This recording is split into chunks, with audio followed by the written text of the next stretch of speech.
Great. Well, welcome to our first webinar related to COVID-19. This is the first time we've done something like this. Really excited to be here and excited to present the panel. A very short 60-minute session, so I'll get right into it. I'd like to introduce our panel, starting off with Todd Shipley, who's with Reynolds, Mirth, Richards and Farmer. He's a longtime lawyer, a condominium lawyer in Edmonton, a partner there with that firm. So thanks for being with us today, Todd. Hugh Willis, the principal at Willis Law, is joining us as well. So thank you so much, Hugh, for doing this. And finally, we have Carissa Shine, who's on our education committee. She's a condominium manager with Core Real Estate Group and a real rising star in our organization. So thanks for joining us today, Carissa. So just some basic ground rules for everybody. You are all muted, so you will not be able to speak into this. This is a webinar. There is a Q&A button on the very bottom where you can pose questions. We'll try to get to a few of them. With a 60-minute session, it's going to be very limited, but we will take some of those questions moving forward for a frequently asked question section in our newsletter, so we'll try to address those issues for you when we can. There's also a chat feature which you can chat amongst other participants, so that's available on the bottom bar at the bottom, so you can participate on those chat rooms. It's open for you guys to interact. Again, the Q&A button is there to submit questions. We'll try to get to it. You will not see the PowerPoint if you are calling in. We will be sending the webinar, which is being recorded, to all delegates within a week, roughly. So do not fret. We will get this information to you if you are calling in terms of the PowerPoint and the content to you. So I think that covers off basically where we're starting off with. Again, excited to start the seminar. A webinar, I should say, and I'm going to turn it over to Hugh Willis to start the first section, which is on jurisdiction considerations. Go ahead. Thank you very much, Annette. This first topic is not going to be a lengthy one, but it's more just to frame our discussion and our talking points today, because we do have overlapping jurisdiction or so much information being thrown at us as condominium owners and condominium industry participants. So what we have, I guess, is we look at what the federal, provincial, municipal jurisdiction and implementations they've put in and how that affects our condominium corporation. For the most part, it's the provincial and municipal that have the greatest effects on us. So provincially, we've seen here in Alberta the restrictions on the number of people that can gather at any one time. That may affect certainly AGMs or special general meetings that we'll talk about later. We've seen many corporations take that and make changes in respect of how they're running their board meetings. The municipal changes we're seeing that have ripple effects for condominium corporations are things like the closure of parks or playgrounds, and then those adjacent condominium corporations which may have relied on that to allow the children in the complex or the parcel to get out and run around and blow off some energy. And the ripple effect of that and what that might actually do for our condo corporation. Furthermore, with our condo corporation bylaws and managing that and how we go about administering the bylaws in a sensible and common sense way in the midst of the COVID pandemic. So I guess the summary of the jurisdictional issues is recognize that we're having all sorts of information thrown at us every day from multiple levels of government. What might be the case today might not be the case tomorrow, and just to recognize that you might need to dig into a few different places to figure out the answer to your particular issue on a particular day.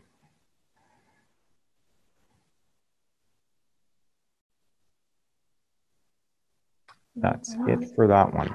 Oh, you're quick. Good. We can then move on to, if there's nothing else on jurisdictional considerations, we can move on to general meetings. So I'll turn that over to Todd. So general meetings has proven to be a rather interesting issue for all of us in regards to condominium matters.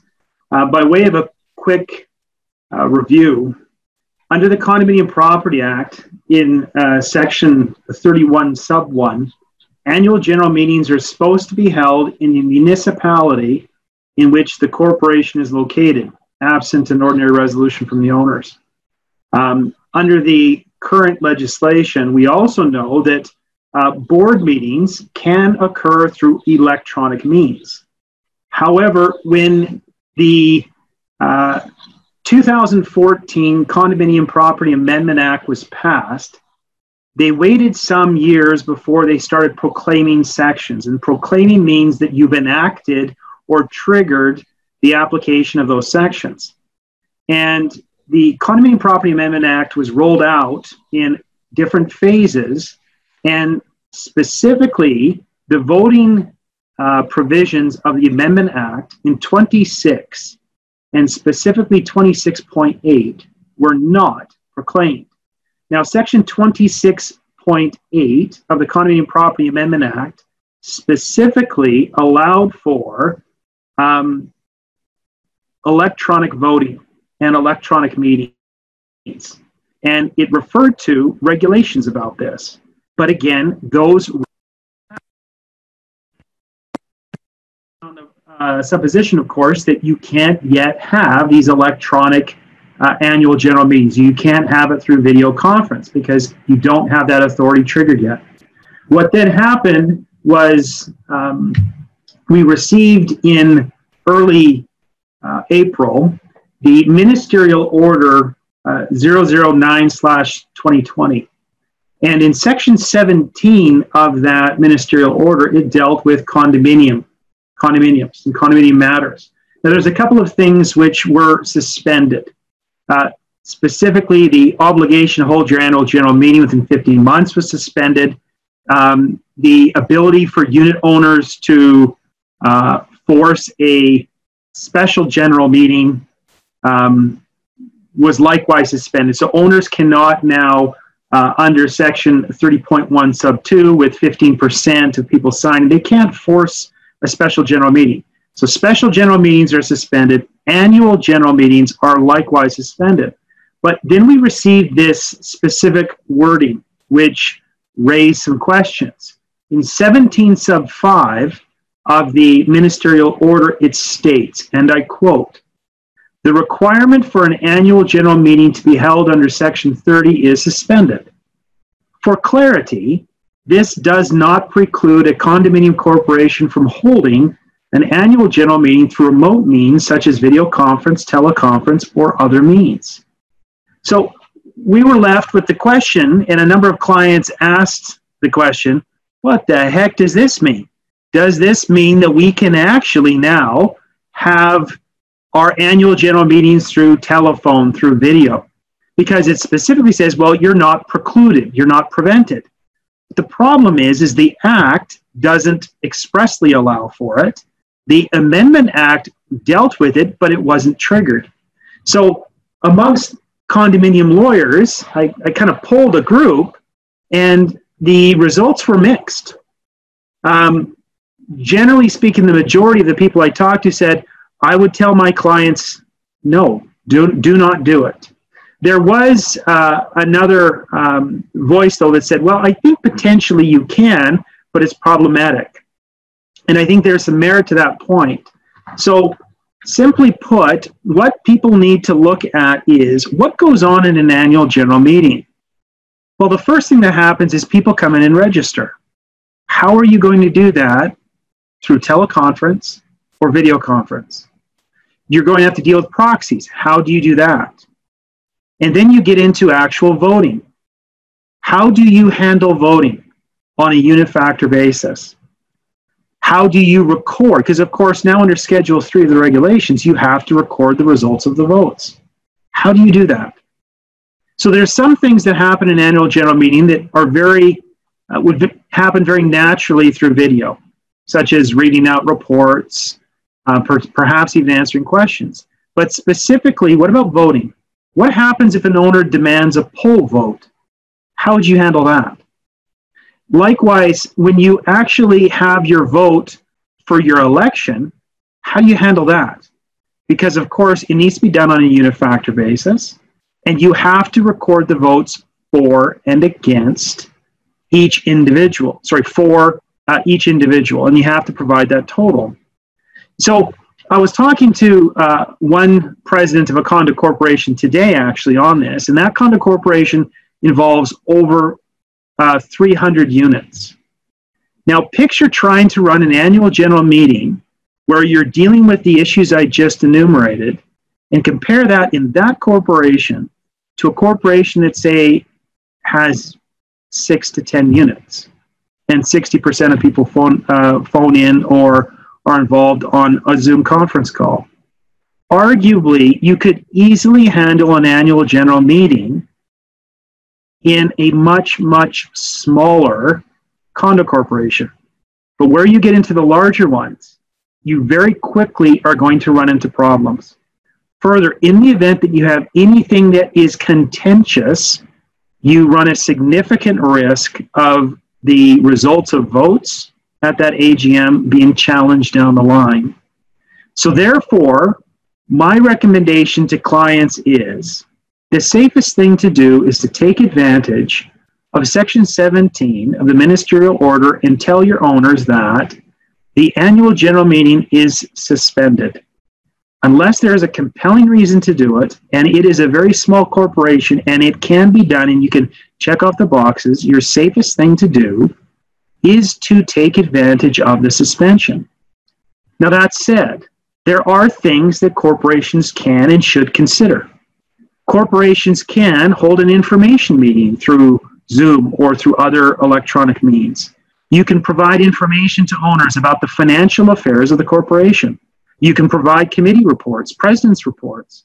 You can provide this information, but you can do it in an information setting where you don't have to worry about voting. And so you can keep your owners involved. And that's something that would be, frankly, a good idea.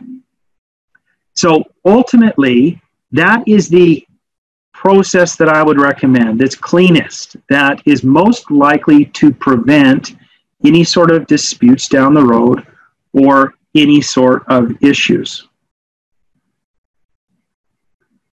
And I can't think of any funny jokes about you, so we can go on to the next piece.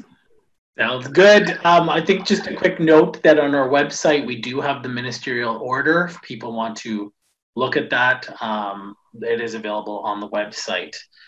Okay, so we are ready for the next section. I think we were going to ask a poll question following this slide. So can we put that up?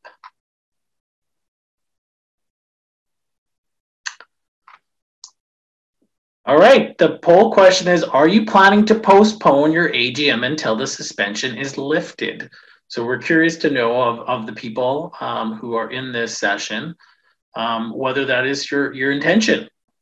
So please do participate by clicking yes or no, and if you're unsure, click out unsure, and we will provide you the results. You'll see them as we go on. Okay, so something should have popped up in your screen like it just did for me, so feel free.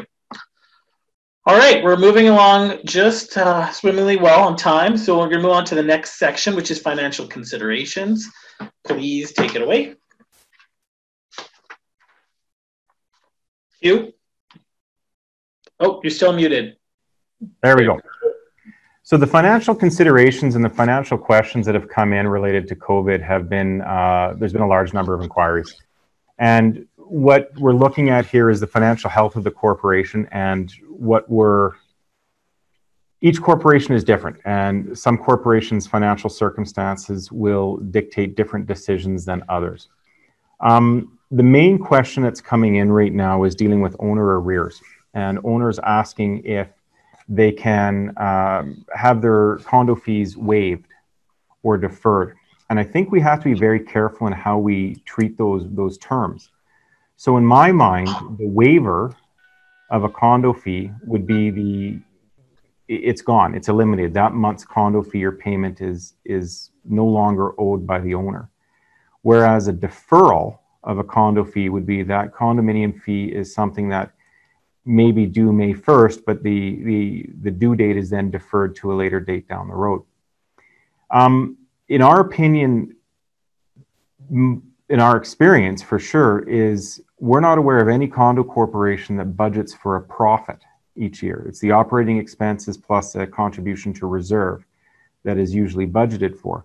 So the idea that a condominium fee is waived, meaning permanently foregone, is something that could be highly problematic for condo corporations, because there's certain bills that are going to be still occurring. Your insurance, for example, or utilities, or your property management costs, and so on. So that money to cover those operating expenses still has to come in. Even a deferral can be highly problematic in respect that your cash flow analysis still is something that's critically important for condominium corporations. And if we get in a situation where the cash flow is not properly managed, we don't want to be in a position where if we're making our insurance payments in monthly installments that we miss a payment, or there's other contractual obligations that you may have that when you miss that payment, you trigger some negative consequences. We are encouraging condo corporations to review their budgets and determine if there is some areas there where you can look to, in your circumstances, delay an expense or whatnot, and see if you can provide some financial relief to all owners that way. Some corporations are looking at waiving interest in the condo fees, but not in a position to waive the actual condo fee or special assessment payment. With respect to enforcement of arrears, it's important to note right now that the courts are closed. So we can't go in to bring an application for a court order to set what is owing and giving the owner a time to redeem the arrears, or a court order to put the unit up for sale, because the courts are only hearing very limited applications, most of which are urgent, like an emergency protection order or something like that. So a condo collection wouldn't hit that, or wouldn't be elevated to that emergency status. So our mechanisms through the courts right now are delayed, and don't have the same tools that we normally would. For many corporations, they still might want to place the caveat without taking any steps on the caveat. One of the reasons for that is some additional case law that's come out in the last 60 days. And some people, if you're in a situation where you have arrears, talk to your normal legal counsel about that and discuss with them for your corporation, do you want to still file a caveat and take go that way.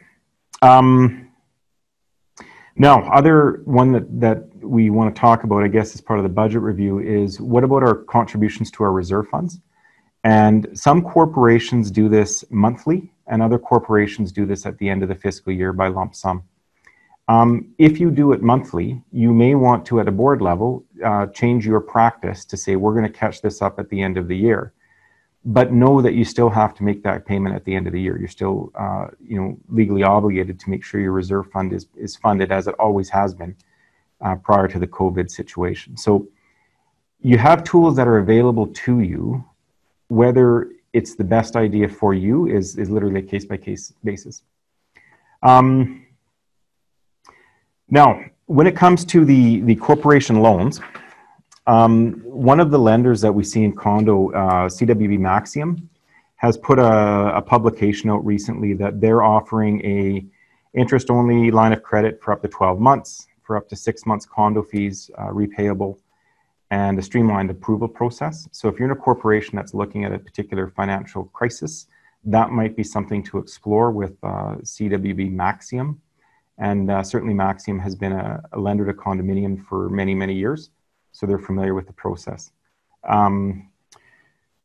Worst case scenarios, if you're in a situation where you're out of money, like you're in a crisis, you're too late. You need to get ahead of this issue, and you're 3 months, 2-3 months late. So start talking to your owners, start explaining to your owners that, hey, this budget is covering our operating expenses, and we still have to meet these payments, which is why we need to keep collecting everybody's condo fees. And engage those discussions. The next slide is going to be on communications, and Carissa will speak to that. But the worst case scenarios will occur, but I hope it's not any of our participants today, your corporation, because I want everybody to get ahead of the issue.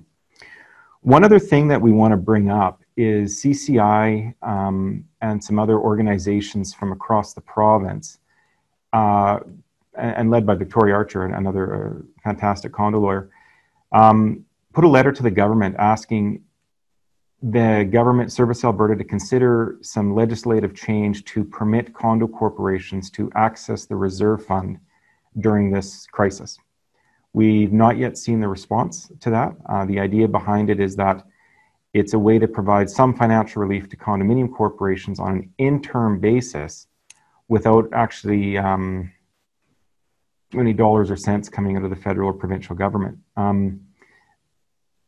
It's something that is a very short-term relief, because at the end of the day, you still have to put that money back in your reserve fund, and you need to properly pay that. So you're not permitted to use your reserve fund as a savings account through the way the legislation is written.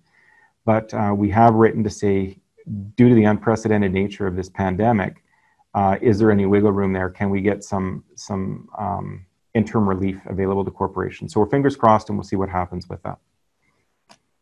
Okay, that's it for my notes on this one. Nand, we can't hear you. Hi, Nand. I think you're going to talk about the poll next. I am. Yeah, there we go. So we have the next poll question is financial considerations. Just a note, if you do have questions, the Q&A function at the bottom, please do. We are reviewing that. So financial considerations. Has there been an increase in condominium contribution arrears to date? A number of individuals and organizations are asking us to ask you, and we want to know, has there been no increase in the amount of arrears, marginal increase in the amount of arrears, significant increase, or if you're unsure? So we want to know what's happening in your condo corporations. If you do know, please participate in this poll. Okay. So we will now move on to communications, but I think Hugh's point around boards and monitoring cash flow, it needs to be done now. Many of us are expecting issues to arise in the next 2 months, and as you said, if you're not doing that right now, you might be behind the ball. So really good point that he raised. So let's move on to communication. Over to Carissa Shine. Hi, and just before we move on, for those who are calling in, they're not going to be able to see this screen. So I just want to give you the results of the recent poll. So the question was, has there been an increase in condominium contributions arrears to date? And the winner of that was no increase at 45%. We had marginal increase at 27%, unsure at 26%, and significant increase at 2%. Can we just talk about the AGM poll that was presented earlier? I didn't see those results. Did you get those, Anand, the results from the AGM poll? I'm hoping they'll be posted shortly. Yeah, I saw it flash up, but I haven't seen it come back. So we'll put that up after your section. Okay, perfect. Thank you.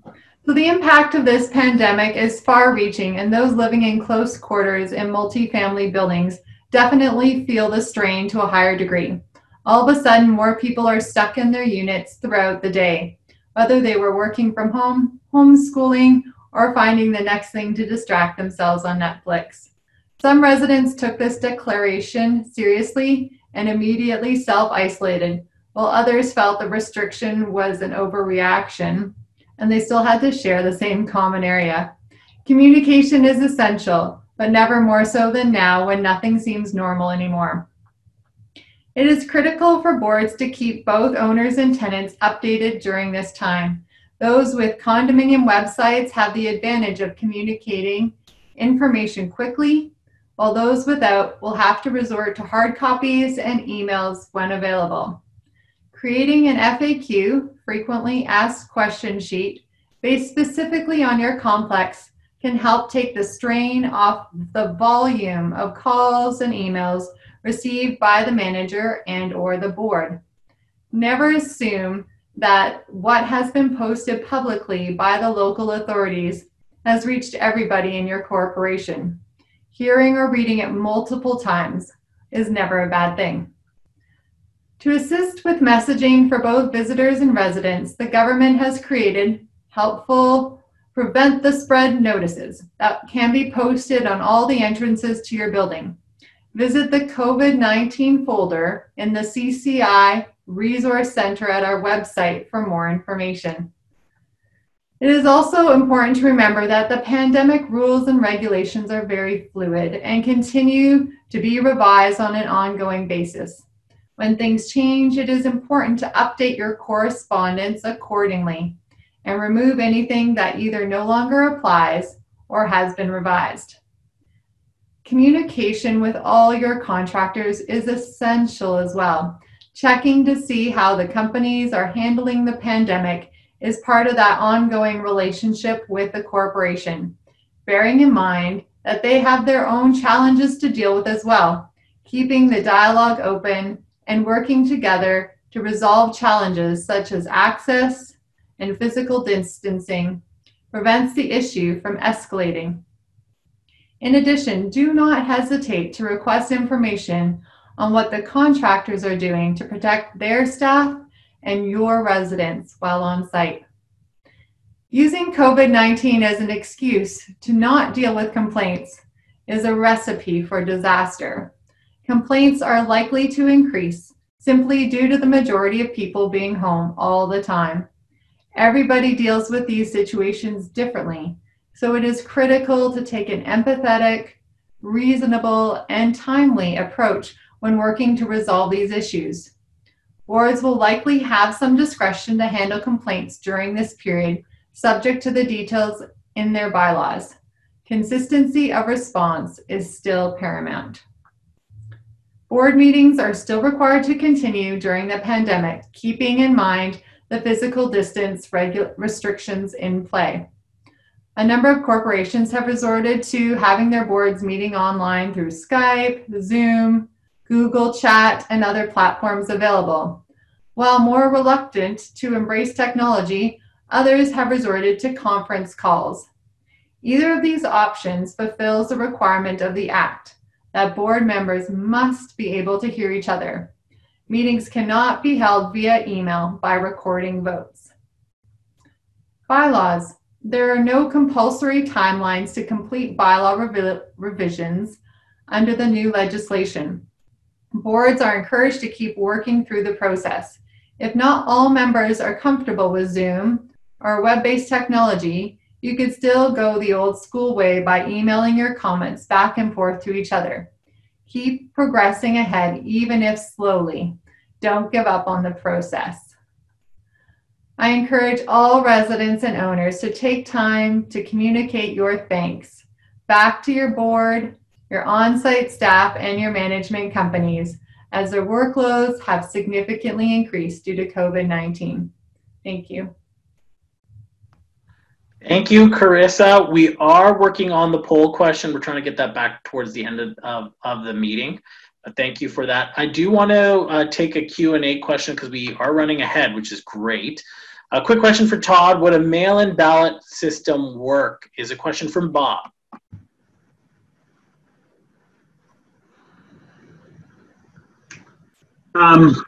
It depends. I could see a number of problems with that type of a process because it's unfortunately it's not contemplated. It's not contemplated under the legislation at all. The voting is supposed to happen at the annual general meeting. You're supposed to have minutes of the vote that occurs at the annual general meeting. So that could be challenged, right? Unfortunately, we find ourselves in a precarious situation, and we're dealing with unknown issues. And this is definitely one. I personally think that the safest thing to do would be to not try to hold a mail-in vote because you're into some uncharted waters. But I'd be interested in Hugh, if you have a thought or two on this yourself. Actually, Todd, I agree. I think that there's certain decisions that if it's an ordinary resolution, you're entitled to do that through mail-in anyways, or the special, because it has to be in writing regardless. So those decisions are something that can still proceed. But other decisions that would normally be done at an AGM, the mail-in ballot, I think you're right in that it's ripe for challenge by a sophisticated litigant or someone with a particular bee in their bonnet. When we say sophisticated litigants, that's when we refer generally to mortgage companies or insurance companies who are looking to maybe overturn a decision. Okay, I have a really good question from an anonymous attendee. It's regarding special assessments. If a board has levied a special assessment to bring the reserve balance up to the recommendations in the study, but doesn't need the funds immediately for any capital projects, and the first installment is due on June the 1st, is there any reason that they cannot postpone the due date? Is there something in the CPA, the Condominium Property Act, that would mean that they would have to stick to this due date? So I'll open up to Todd and Hugh and Carissa. Sure. So I'll take the first stab at this, and that there's nothing in the legislation that would dictate the due date. It's something that a board would select acting reasonably and prudently. So if a board wanted to review their decision of when the due date was that was previously given, you're entitled to do that, but you're going to need to make sure that you put a motion in the minutes at your board level to change the due dates. And I think this is, if the circumstances that are there or something similar or something that a board would do, this is a great way to start generating positive communication with your owners and say like, hey, this is what we're considering at the board level, and this is what went into our decision. And we made a decision to delay that first installment date from June 1st until, whatever date it is. Know, however, though, I guess when you're doing your scenario planning and your cash flow analysis, is that what is the likelihood that some owners will be unable to pay regardless, and how fast will you be able to respond to go about collecting after the fact?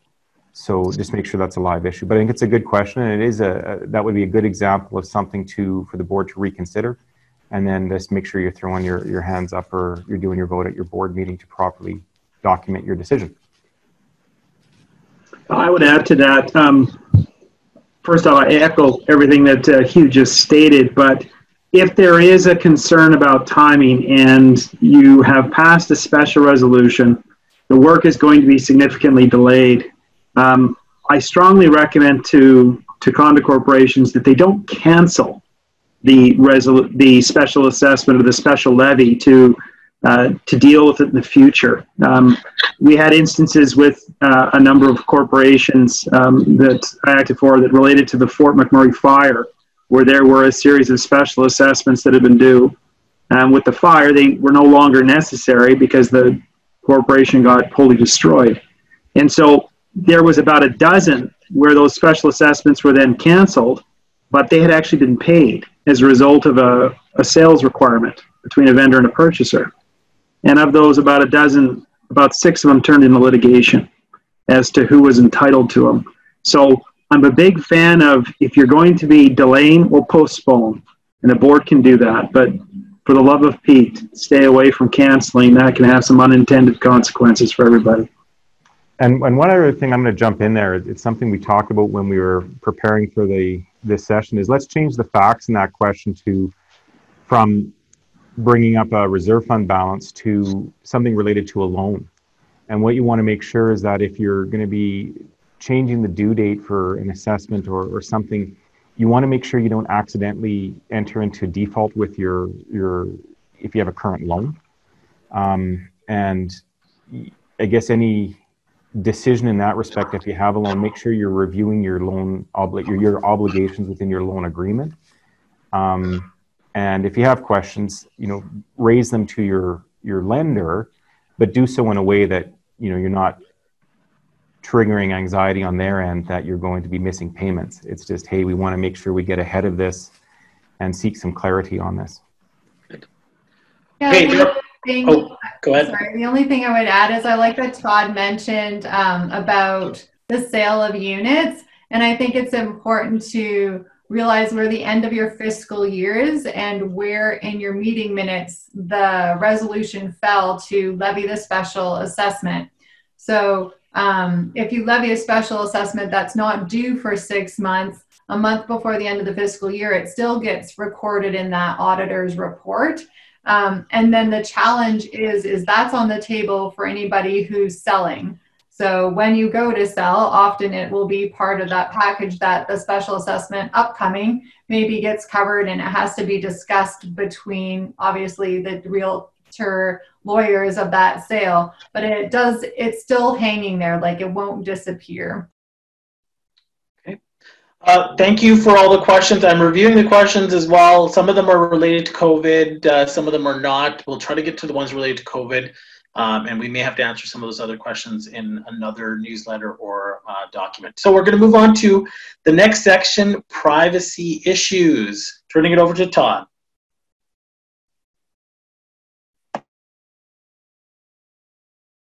Corporations meet the definition of an organization in regards to the Personal Information Protection Act, or PIPA, as we call it. So that's the governing privacy legislation the condo corporations and boards need to be aware of. So a condo corporation is an organization, is defined in Section 1, and personal information is defined as information about an identifiable individual. So that's what you can't release, is information about an identifiable individual without their consent, as set out in Section 7. And so condo corporate or organizations need to be careful that they don't release information about an identifiable person that they collect. Now, it's not all information, but it's information that comes in the normal disclosure of your operations, or for condo corporation, the management of the corporation. So for example, let's take a look, let's consider CCI as an example. Would it be a breach of privacy legislation if I was to state that an individual on the board likes to eat watermelon with ranch dressing? Well, no, it would not. Would it be a breach of legislation for me to say the president of CCI likes to eat watermelon with ranch dressing? Possibly.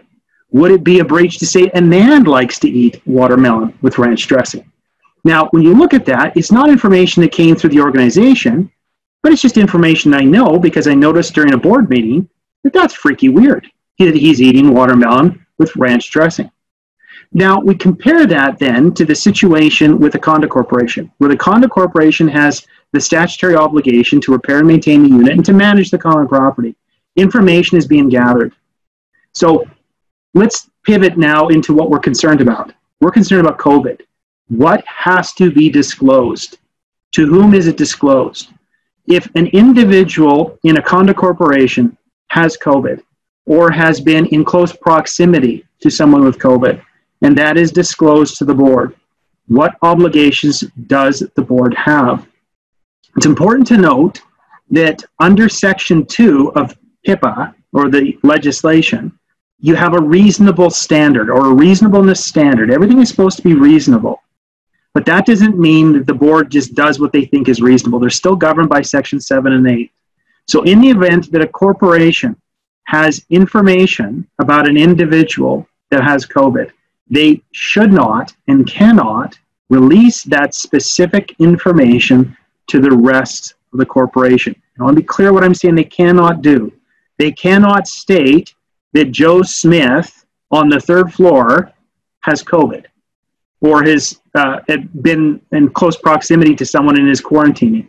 They cannot state there's an individual on the 3rd floor, the guy who plays drums all the time, because you're still releasing information identifying that individual. But can the corporation put out a warning to state there is an occupant in the building that has come in contact with COVID, and the corporation has taken heightened measures in regards to this and encourages A, B, C, and D? That is appropriate. You're going to be getting questions, though, immediately as to who is that person. That is information that should not be released without their consent and the consent of the individual. Now, under Section 8 of PIPA, you can obtain consent orally or in writing. In a situation like this that is this sensitive, I'd recommend in writing. Now, that can be revoked, that consent can be revoked, but please keep in mind that you're dealing with some very sensitive information. Finally, what information should a board release to contractors who are coming into the building? They should release information that in the event that there's someone who has COVID or isn't brought, that information should be released. pursuant to some occupational health and safety obligations. Okay, and specifically if they're going into a unit for work or emergency work, and that person is self-quarantining for any of those aforementioned reasons, we recommend that that also be identified to those individuals so the contractors can protect themselves accordingly. And there should be some flow of information between them and the unit owner accordingly. Those are my comments. Any rebuttal on Ann? You know what? There's nothing wrong with watermelon and some ranch sauce, and I like pizza with ketchup, so don't discriminate, okay? Moving on to, we have a couple questions around, and one of them's directed at you, Carissa, but it could be anybody. Please confirm if teleconference is an acceptable way for board members to join and vote at regular board meetings, and clarify what is the timeline for bringing in bylaws in line with the Act, does it remain December 31st? That's maybe for the lawyers, but anybody can answer. First question, the first question in regards to teleconferencing. So it's just about the chair of the meeting doing a good job at saying, you know, Bill, your vote, Jenny, your vote, Todd, your vote, so that it's very clear what each person is voting. Because if we all talk at the same time, we cut each other out. So that's important. Sometimes with Zoom meetings, we'll all like wave at each other that we're in favor and keep the mute on so that we can proceed with the meeting faster. My understanding with the bylaws is that I see what you're saying. The ones that are changed just with an ordinary resolution. I'll leave that for the lawyers. Yeah, it's Hugh here. The time frame to pass or amend your bylaws by ordinary resolution to bring into compliance with legislation, I don't believe that has been changed. However, that should be used very narrowly. I think that if your bylaws are silent on an issue, or if you're adding language, or if you're changing something beyond, I guess, a very strict wording in the Act, that should go by special resolution. And I think that those that don't do it by special, every time you look to enforce any of those bylaws in the future, you're ripe for challenge on that particular vote because it wasn't done right.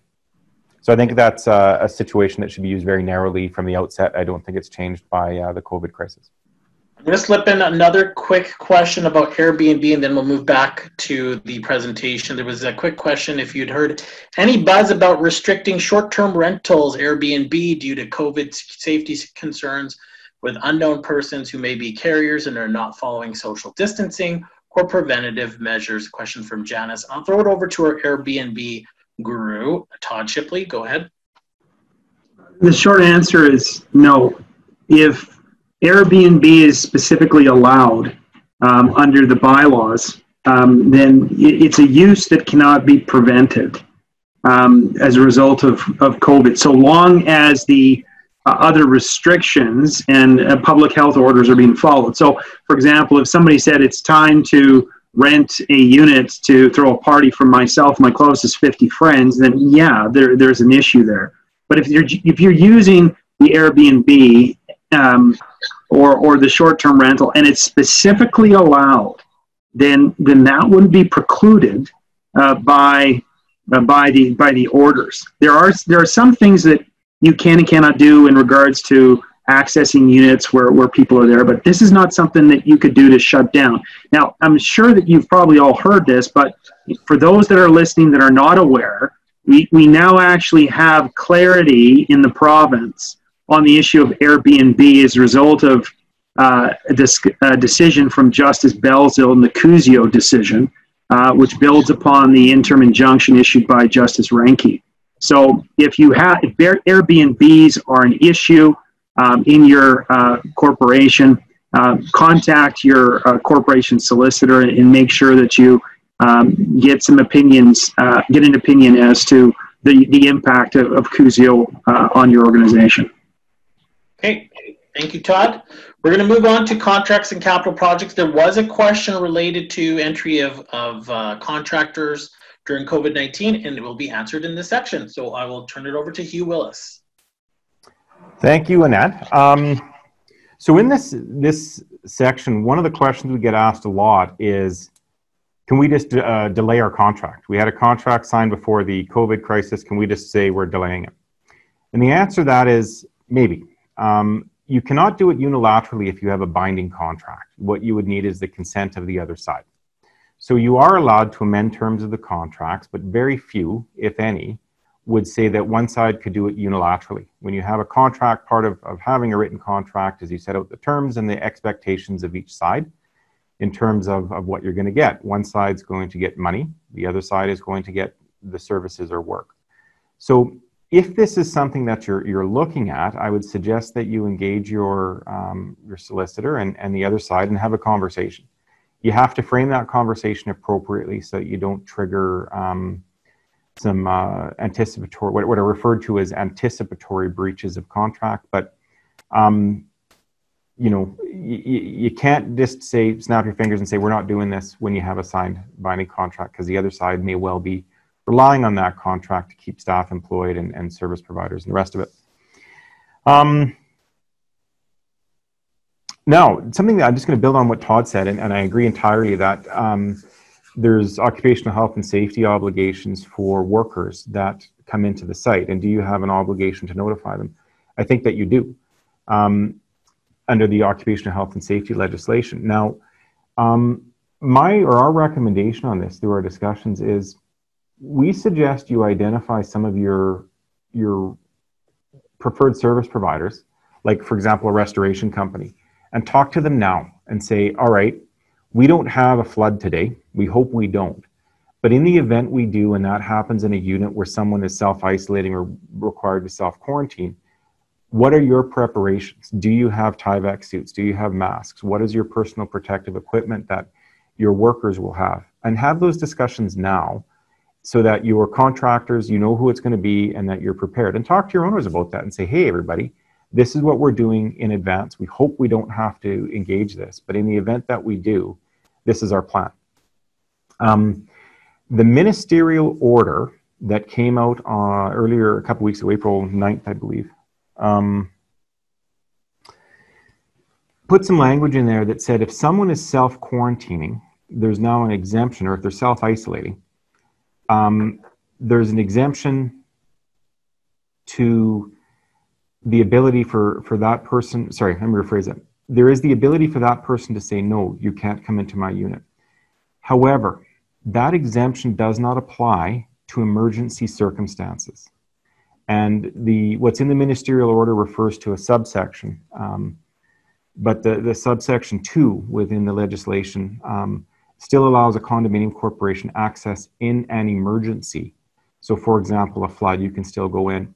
But this is why it's also important to keep hammering on the communication, so that I would recommend you talk to your owners now and say, hey, we've talked to a restoration company. In the event we have an emergency and this happens, this is our protocol. We hope, again, we hope we don't have it, but that way when an emergency comes and someone's, very upset because there's water entering their unit and they're not sure what to do and who's going to pay and what's happening, at least you're a bit ahead of it and can help alleviate some of that anxiety and that question work, because then your contractor already knows to show up fully geared up, fully masked, and that sort of thing. Another question on this topic is, if we have work that was previously scheduled and we are required to go into a unit, can that work still go ahead? And the answer to that, of course, is maybe. Maybe it can, maybe it can't. Part of the maybe to that is whether that person is in self-quarantine. Is it safe to go into that unit? And if the answer is it's not, or because it's non-emergency and they choose to say no, then I believe the outcome of that is that would be delayed. That being said, there is all sorts of construction, all sorts of work happening in the province right now. And if that was previously scheduled and the owner has some place to go and the contractor is willing to go in and the owner is willing to relocate for a few days to get the work done, that can still go ahead. And we've seen clients where that has occurred and it has been successful. I think that's all I have for this particular section. Excellent. Thank you. We're going to move right along to the next section, which is maintenance and safety. And Carissa, you have the floor. Thank you, and common area restrictions. As the city of Edmonton began closing gyms and gathering locations, condominium corporations followed their example by closing gyms, pools, steam rooms, and social rooms. The reason behind these closures were threefold: to reduce the possibility of residents contracting the coronavirus, the inability of staff to clean between each user, and the administrative challenge of ensuring that there would be enough opportunity for all who wanted to use the space to do so safely, in many cases one resident at a time. One amenity that was considered an essential service was the laundry rooms. It was important that users maintain social distancing based on the size of the room and not use hard surfaces of the laundry room to fold clean laundry. The CCI website has a shared laundry facilities poster to download and post at your convenience. You will undoubtedly receive calls from owners who will request a reduction in their condominium fees because the amenity rooms are no longer open. Corporations are not required to reduce contributions simply due to a temporary closure of amenity rooms through no fault of their own. Elevator usage in apartment buildings can be another sensitive topic. Boards should encourage residents to practice proper elevator etiquette, and Alberta Health Services has created a poster to assist with the messaging. This is also available on the CCI website. Other recommended safety steps would be to remove any reading material or other shareable items such as pens and corporation binders with newsletters and policies for the time being from any of the common areas. Cleaning protocols should be reviewed by staff or your cleaning contractor to identify the key touch points throughout the building and how often they are to be cleaned. Some corporations have increased the days or hours cleaners are on site. Others are involving on-site staff to clean frequently used hard surfaces 3 times a day. Some cleaning companies have sent out information with stronger cleaning solutions they are using and offered to secure hand sanitizer stations for corporations as they became available.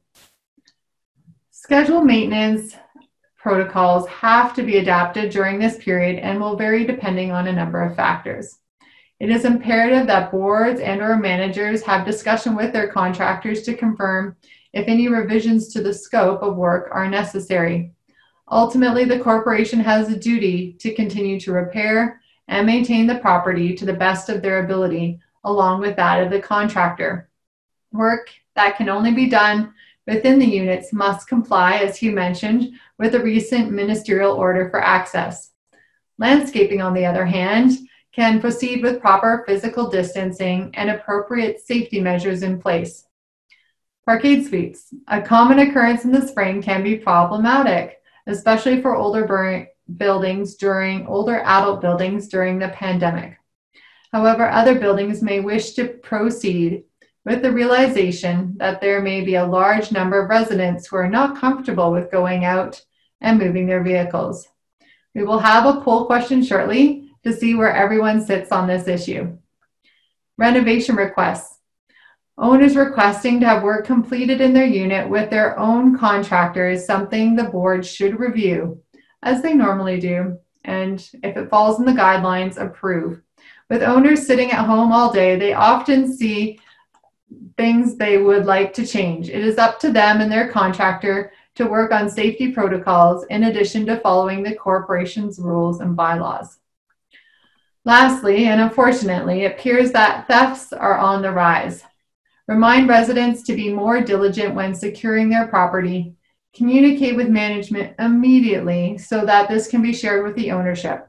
With some residents in isolation, it is important that they are contacted if their property has been vandalized so they can get assistance to deal with the process with the police.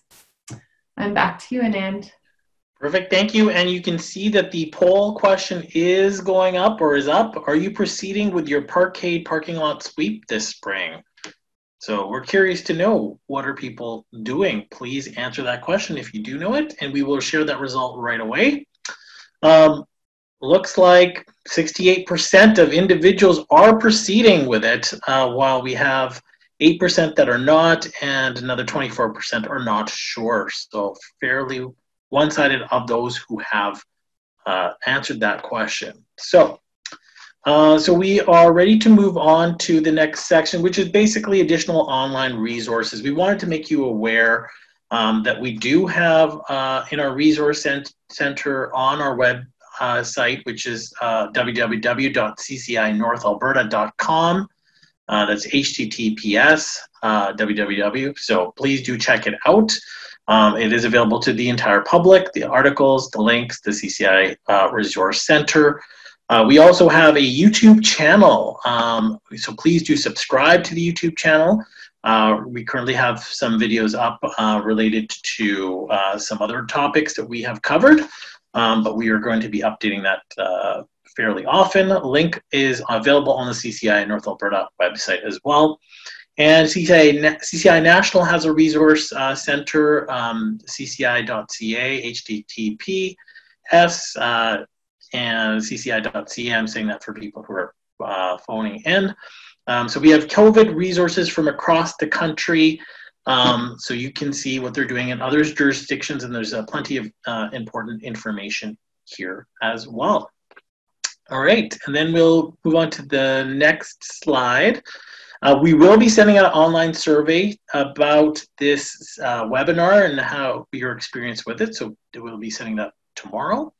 And do let us know about future webinar topics. We are happy to continue to do this. I think this is a very macro level discussion on some of the topics that we want to delve into probably a little bit more clearly. Just note that the website is, or the email is info@ccinorthalberta.com if you'd like to send in some suggestions. So by all means, and we will be telling you about this in our weekly email newsletters that are sent out. So do stay tuned to that. And the only other thing I do want to thank our annual sponsors who've been so fantastic at all our events, BFL Canada and Hub International, as our gold sponsors. Intuitive Engineering, Morrison Hirschfeld and Keller Engineering are all on board, and they provide us that much needed support so we can do these events for free. So thank you to our sponsors, and thank you to our panelists, Hugh Willis with Willis Law, Todd Chipley with Reynolds, Mirth, Richards and Farmer, and Carissa Shine, who is a condominium manager here with Core Realty Group. Thank you so much for your work. There was a few other questions that needed to be answered. We've run out of time. It is 4:58. So I do want to thank you for those questions. We will address them in different capacities, whether it's through our weekly newsletter blast or future sessions as well. And we will keep going for a few minutes just to answer some questions that we understand people might have to leave right at 4. We will try to get to some of these questions. So there was maybe if we could talk a little bit more about special assessments during this period. There was a question in there regarding we haven't done capital projects for 4 years, Hugh, Todd, and Carissa, and now they're considering delaying it again due to COVID. What are the board's obligations to repair and maintain vis-a-vis that? So I'll open it up. Well, I don't think your obligations change to repair and maintain. You're legally obligated to administer the condominium corporation and keep its common property and in a state of good repair. The threshold that a board member is viewed at in terms of your duties is what a reasonable and prudent person would do in those circumstances. So again, if it's been 4 years since you've done your capital projects or you've delayed something in the reserve fund, the lens to view that through is it reasonable and prudent to have delayed, or is it reasonable and prudent to delay further?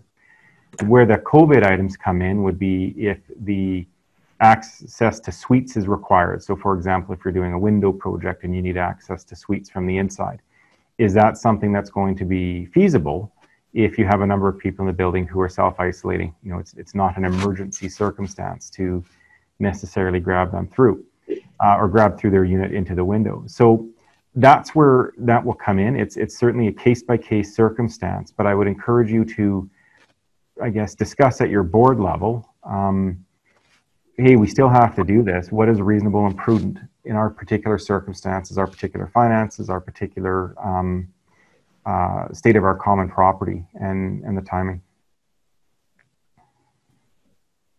I'd agree. Hey, just jumping around on some of the topics, is there any concern about the approval of the SIUDs, and if they're not able to approve through the AGMs, which may now be delayed? So how does that impact that? I think you can approve the standard. Sorry, go ahead, Todd. So the SIUDs need to be approved at the next AGM if the board has passed it. So if the AGM is delayed properly, then that's when you're going to have to deal with it. And in the interim, the board can approve it and register it at land titles. Right. Good.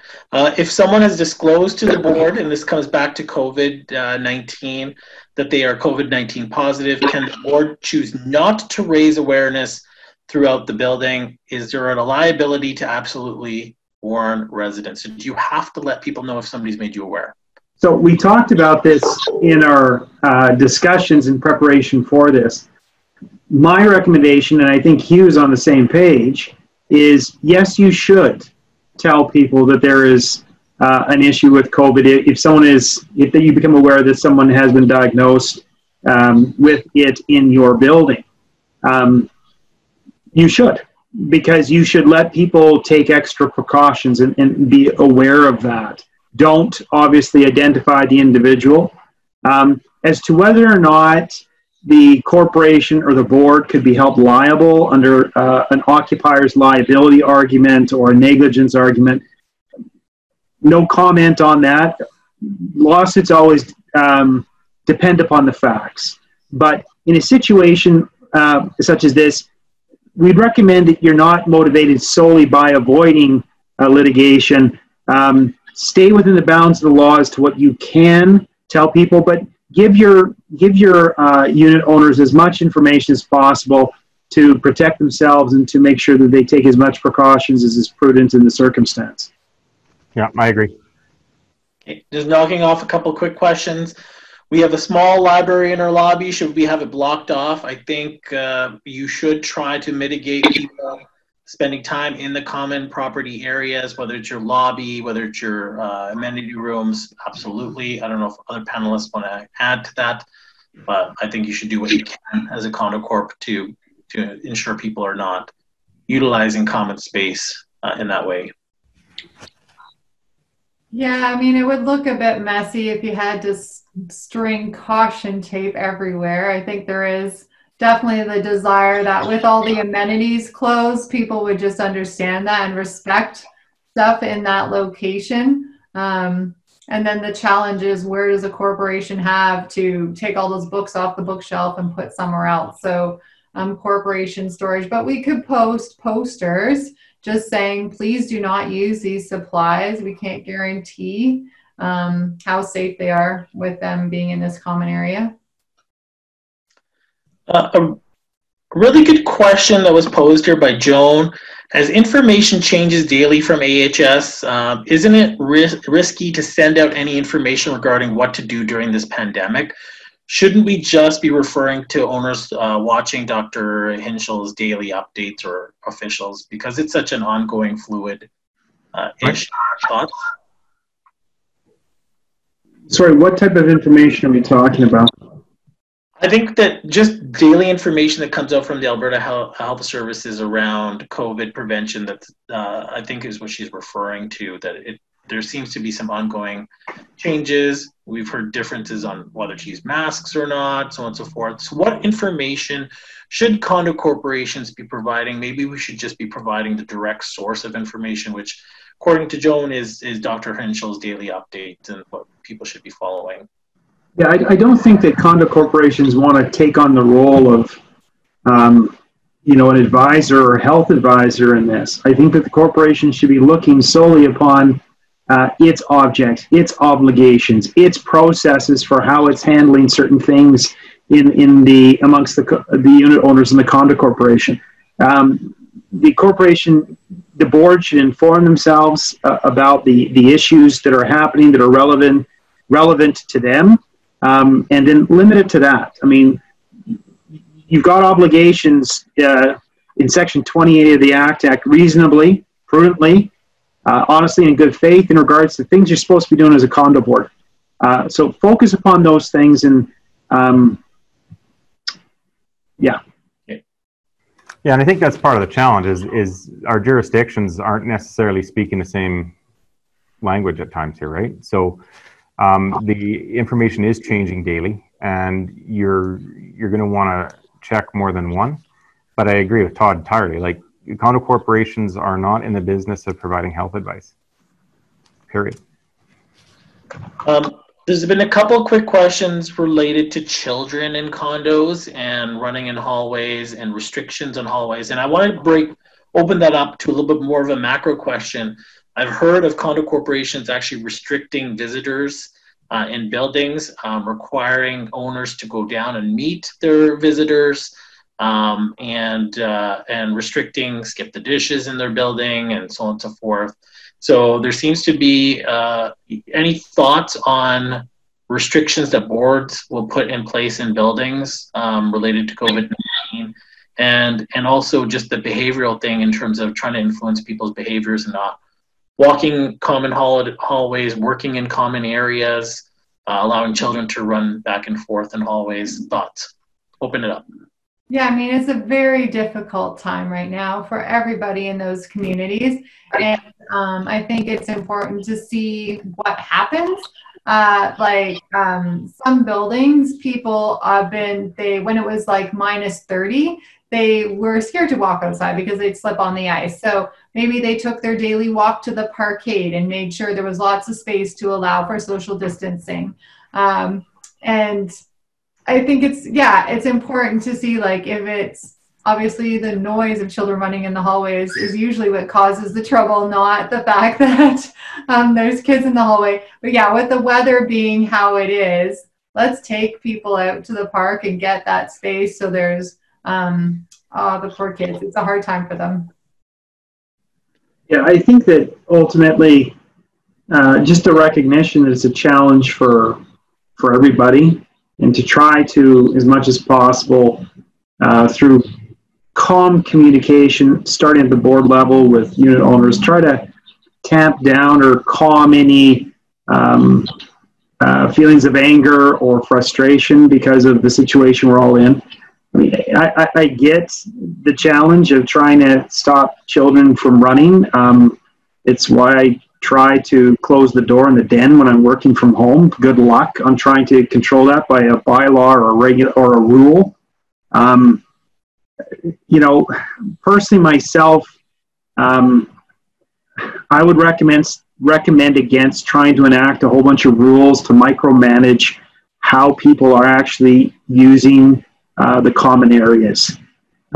There are some exceptions to that. We heard one instance where someone was so frustrated about the noise levels in their unit, they went and set up their home office in the lobby to try to make a point. In my mind, not a good point, but that's what they did. That's something you can prevent, but people using the halls, using the common areas, I wouldn't try to get too twisted up over that, especially now that we have better weather. And I think the layest direction from the province, I think it was last night, was to say, if you're healthy, yes, you can go to a park. Yes, you can walk in the neighborhood. So hopefully that'll relieve some of that pressure. Yeah, and I'll jump in as well. And I think, just building on Todd's point, the reason that I'm here in my office doing this Zoom seminar is that my kids are going bananas in our house, and it would not make any sense for me to do it from home. So I think I like Todd's words about calm communication. I think boards that try to take a very aggressive approach in this are inviting critique when it comes to enforcement, and I think you want to check your credibility as well. Now, in respect of limiting people and access and making people go down, let's flip that coin around. What if somebody is quarantining? Do you really want them going in the elevator and opening the front door? Doesn't it make more sense for Skip the Dishes or whoever's delivering the groceries to come up? So in terms of measuring that, is consider it from everybody's perspective. Yeah, and if somebody has a house party in a unit, 311 is working with EPS and Alberta Alberta Health Services to crack down on that. So there is support. You can make a COVID complaint and get that addressed that way. But only make that complaint if you weren't invited, right? Okay, so I'm going to take one more question. There was a series of questions, and I have read through all of them, that are related more to legislative changes and the impacts to bylaws and governance. I think there was a question around rules and the ability to sanction, which is no. The answer is no, you can't. Rules and the ability to fine, and that the answer is a no. However, we maybe want to do a session specific to those kinds of questions because there seems to be lots. I'll take one last question from our old friend, Janet. If unit owners have caretaking services, i.e. housekeeping, is there restrictions of unit owners in allowing these people to attend to them in their unit? I don't think any more than people doing renovations in their unit, or people, they talk about like families self-isolating. So like maybe the grandkids and that family don't go ever out, and they're isolated, and the grandparents are isolated, and therefore it's safe for those two families to meet because they're considered one single family because they're not connecting with anybody else. So there's lots of reasons why people should be able to get services.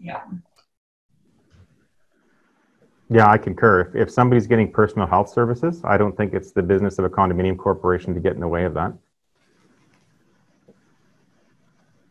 Okay, pretty succinct. Yeah, I mean, to add to that, this is a challenge. I've held off on getting my hair cut until after this webinar for obvious reasons. And when you see me next, it might be shocking. Don't tell my wife I said that. All right. Well, on that note, I think we should end this off. It's 5:12. Thank you for joining us. I think we should do more of these. I enjoyed it. I think people did too. So thank you so much.